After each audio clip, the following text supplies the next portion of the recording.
Hello again to another capsule. This is a tiny little section of my office hours stream where I pull a little section of the stream that we do every Thursday at 9 p.m. Eastern. You can join us live, twitch.tv/theastropub or youtube.com/theastropub to kind of hang out and chat. It's kind of an AMA analysis. You come in, ask questions, those sorts of things. We talk a little bit about the Star Citizen universe, the lore, the news, all that sort of things. But today, we're going to be talking a little bit about the updates to the trading consoles, which have been recently released. So, those of you who missed ISC a while ago now, they announced that they were doing a new updates for UI for the trading consoles, which is specifically I'm going to look at the name of it.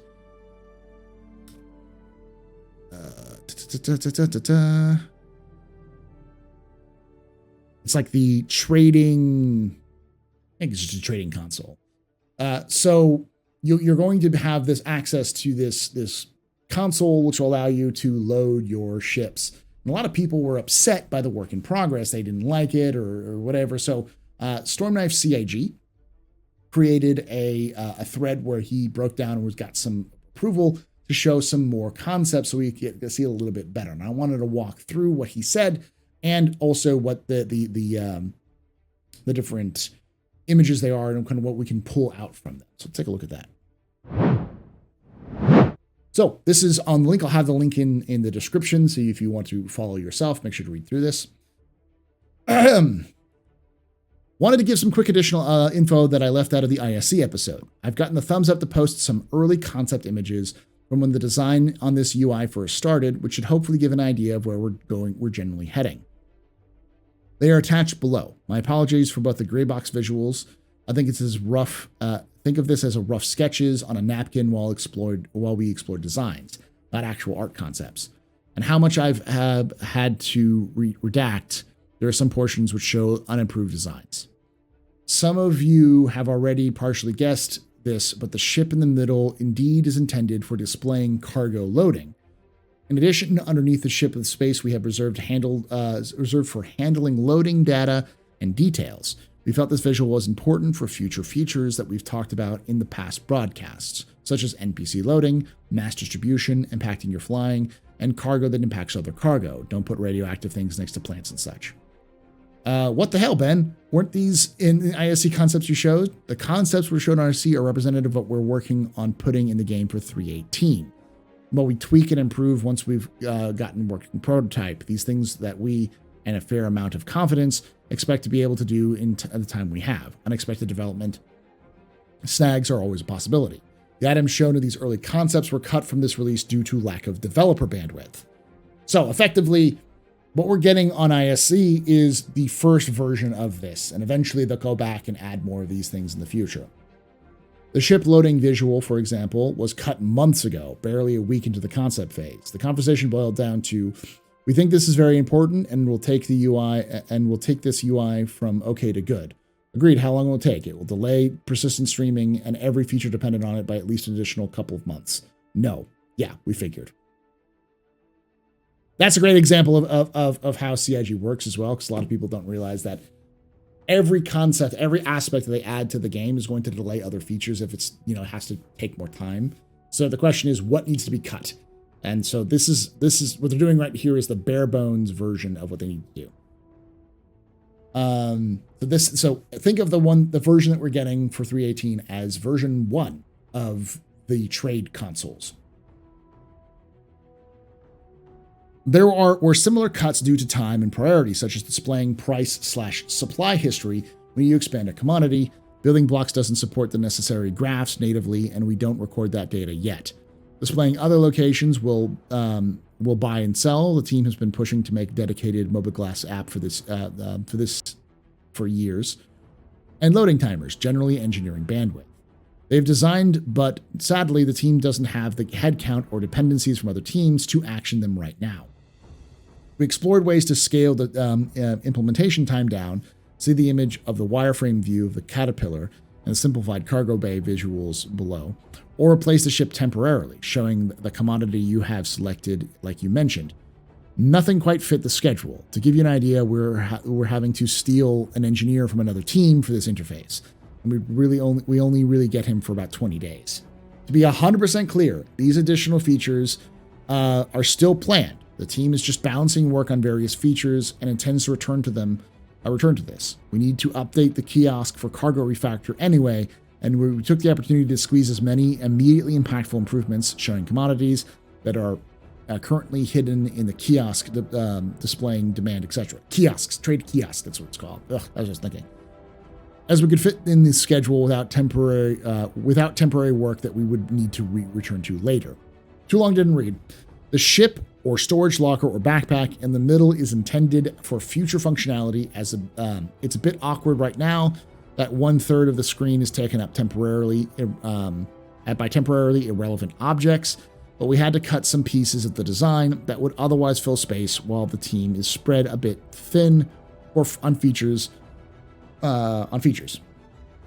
This will hopefully save some time when we are allowed to come back to the next ship to make these objects relevant for the purpose of commodity kiosk. So I'll put this link in the chat. So for those of you who want this, let's take a look at this. This is the first one. This is the simplified version. You can see what they're going for. We've got the cargo bay on the left, and it looks like the sail stuff on the right. You can see how each of these have different colors. These colors may indicate different aspects of cargo. So the red might be hazardous cargo. The yellow might be cargo, which is like food. What is it called? Perishable cargo. And the gray just is standard cargo. Stuff that's not perishable or hazardous. There's some other ideas here where you've got the interior layout of a cutlass. You see like the space upon which you can place your cargo. You see the SCU here for the cargo bay and then other things. Same here, similar ideas as cargo bay and then all those other things. And I think this is actually the wireframe they're looking at, trying to simplify it as much as possible, where you see the cargo bays directed red, gray, and yellow, and you see them already sort of associated here as well with similar colors, and obviously this is the purchase. So these are kind of ways that the reason why they have that ship in the middle is because they eventually want to show that as cargo bays.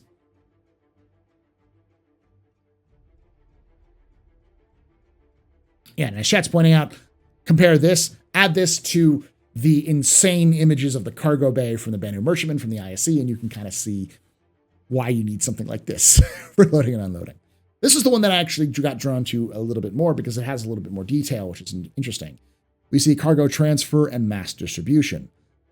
It's important to remember that eventually you'll be able to load and unload your ships manually, but at least initially it doesn't look like you'll be able to do that. So instead, you're going to see something like timers. And the timers will be relevant on many different aspects. They don't have quanta in for a lot of the stuff yet, which is obviously why they can't really design a lot of this stuff because they need to get the back end stuff done. But hiring workers is going to, the cost of workers can depend on where you are and how many numbers of workers are available. And that quantum system will also be tracking AI doing similar things at the same station or landing zone you are.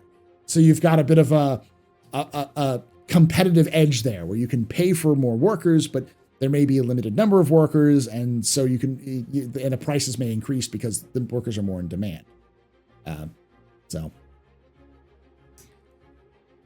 And then we also have the on this side we have got the selling versus the goods that are available, so you can see what you can purchase, what you can sell, and what you have. The other thing that there is the mass distribution, because we all know that mass distribution, how much your mass weighs, is going to determine how much you can actually, if you can actually take off with your ship or not. And lastly, here we've got some of the commodities here on the left and the loading and unloading. This is more of a simplified without that main thing. You still have the balance sheet, the cargo capacity, the capacity freed by unloading, and timers, and all these sorts of things, the number of hired workers to reduce time. So you can see where they're going with this. It's obvious that in the future, things like the timers and availability, or timers will be added with availability of to increase the timers based off of how much money you want to pay workers to unload your ship, or you can do it yourself, maybe do it faster. Hopefully you enjoyed this little look at the stuff that they've been posting. Again, I'll have the link in the description so you can see this, but you can see kind of a glimpse into the future. Not the near future, probably at the earliest next year, because you can also see a little bit from behind the scenes where they just do not have the people or they don't have the manpower, they don't have the time to get a lot of the stuff they really want to get done in the time that they have. So they've got to get the basic minimum. So this is a very nice thing to show people if they're, like, oh, well, why haven't they improved this? And the answer is probably because they haven't had the time to do so yet. And also gives you a little glimpse into the future of trading and how things like timers were going to work and mass and different types of cargo are going to matter. There'll be an entire mini game of loading and unloading ships and how you can load and unload your vessels as part of the trading loop, as it were. Thank you for watching this. Again, if you did enjoy that video, make sure you hit the subscribe button. If you haven't already done so on YouTube, join us live on Twitch, because I just got raided. I didn't mention anything. To come hang out and talk questions live with us, twitch.tv/theastropub. Like I say every time, hope to see you someday in the black.